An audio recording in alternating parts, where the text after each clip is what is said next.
Tinapay mula sa langit. A daily morning devotion with CRC family.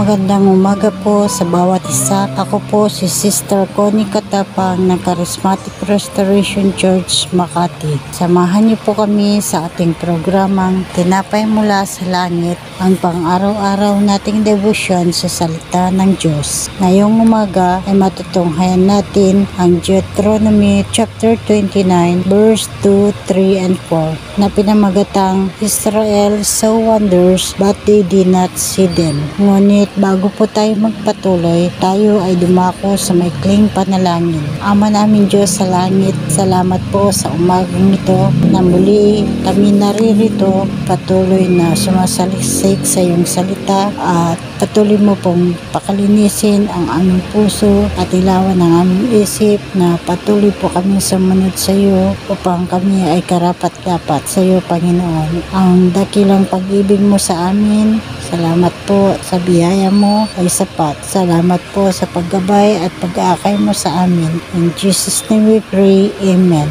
At basahin po natin ang Deuteronomy chapter 29 verse 2, 3, and 4. Verse 2. At tinawag ni Moises ang buong Israel at sinabi sa kanila, inyong nakita yaong lahat ng ginawa ng Panginoon sa harap ng iyong mga mata sa lupain ng Egypto, kay Pharaon at sa lahat ng kanyang lupain. Verse 3. Ang mga dahilang tukso sa nakita ngayon, mga mata ng mga tanda at yaong mga dakilang kababalaghan. Verse 4. Ngunit hindi kayo binigyan ng Panginoon ng pusong ikakikilala at ng mga matang ikakikita at ng mga pandinig na ikaririnig hanggang sa araw na ito. Binigyan din ng piling pagpapahayag ng Diyos sa sangkatauhan. Ibinunyag lamang ng Diyos kung ano ang kailangan para sa mga Israelita na maunawaan at sundin na tumuon sa mahahalagang aspekto mga kanyang tipan.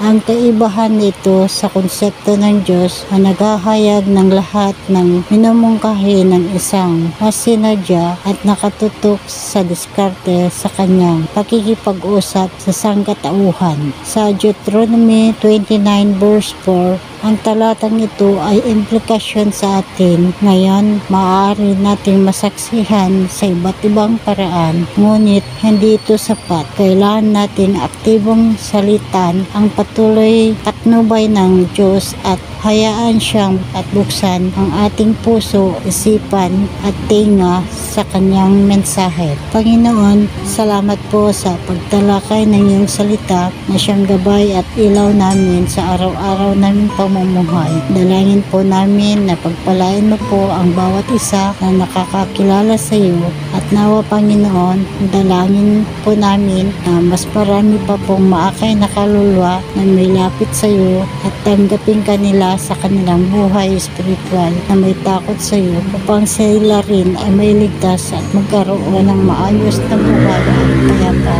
Salamat po sa lahat ng mga blessings na patuloy mong pinagkakaloob sa amin. Sa iyo po itinataas ang papuri at pagsamba. Sa tanging pangalan mo lamang, Jesus. Amen.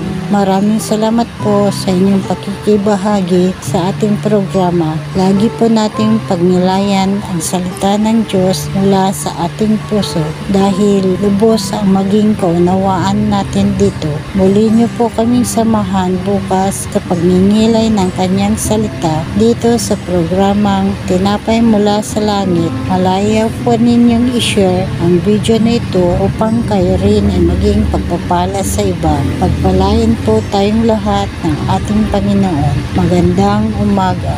God bless us all.